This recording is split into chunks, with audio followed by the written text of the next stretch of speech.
Hello दोस्तों, मैं शिव। आज मैं आपको दिखाने वाला हूँ होंडा EU70 की बेसिक सर्विस।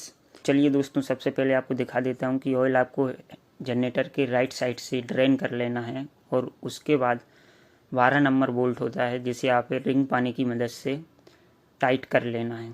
दोस्तों, मैं वीडियो आप ही के लिए बनाता हूँ, कोई यूट्यूबर नहीं हूँ, प्रोफेशनल यूट्यूबर नहीं हूँ, बस आपके लिए ही बनाता हूँ। इसलिए वीडियो को लाइक और चैनल को सब्सक्राइब ज़रूर करें। दोस्तों, बोल्ट टाइट करने के बाद हम वहाँ पे ऑयल जो ड्रेन करते हैं वो गिर जाता है तो उसे साफ़ कर लेते हैं। इसके बाद दोस्तों हम ऑयल फिल करेंगे। दोस्तों, यहाँ पे मैं आपको बता दूँ कि ऑयल आपको 1.2 लीटर ही डालना है, उससे ज़्यादा नहीं डालना है। और ऑयल का जो ग्रेड है दोस्तों 10W30 यूज़ करना है। आप किसी भी कंपनी का यूज कर सकते हैं, लेकिन मैं रेफ़र करूँगा कि आप बेस्ट क्वालिटी की कंपनी का ही यूज़ करें, क्योंकि हर जगह आपको होंडा सप्लाइड ऑयल नहीं मिल पाएगा। ये ऑयल आपको मैं दिखा देता हूँ दोस्तों। ये ऑयल बहुत ही अच्छा ऑयल है और इसका प्राइस 421 रुपये है, 421 रुपीज़ है। 10W30 इसका ग्रेड है।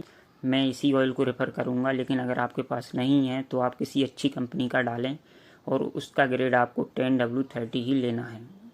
ठीक है दोस्तों, इसके बाद हम ऑयल कैप टाइट कर लेते हैं दोस्तों।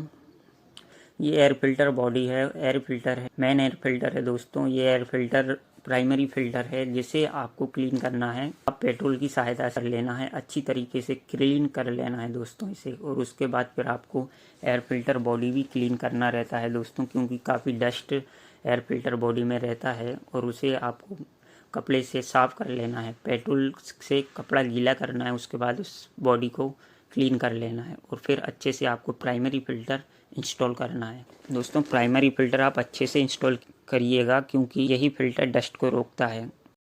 जो सेकंड फ़िल्टर है वह काफ़ी कॉस्टली होता है, इसे आपको बचाना है, क्योंकि इसका भी प्राइस आपको बता देता हूँ दोस्तों। इसका प्राइस 2024 है दोस्तों। अब हम एयर फिल्टर बॉडी इंस्टॉल करेंगे। एयर फिल्टर बॉडी इंस्टॉल करने के लिए आपको एयर फिल्टर का जो निचला भाग है उसे पहले लगाना है। उसके बाद ऊपर के भाग में जो दो लाग दिया हुआ है उन्हें डाउन करते हुए अंदर की तरफ डालना है। उसके बाद ही वह लॉक फिट होगा, नहीं तो आपको काफ़ी दिक्कत आएगा दोस्तों।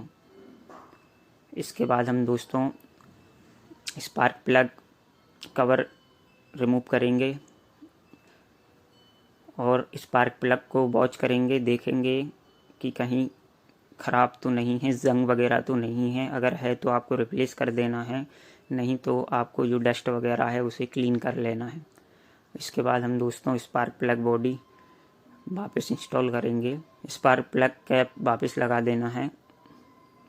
उसके बाद स्पार्क प्लग बॉडी इंस्टॉल कर देते हैं दोस्तों। इसलिए वीडियो को लाइक और चैनल को सब्सक्राइब ज़रूर कीजिएगा। देखिए दोस्तों, अभी जेनसेट हम स्टार्ट कर दिए हैं, आप शायद साउंड भी सुन पा रहे होंगे। ठीक है दोस्तों, फिर मिलते हैं नेक्स्ट वीडियो में।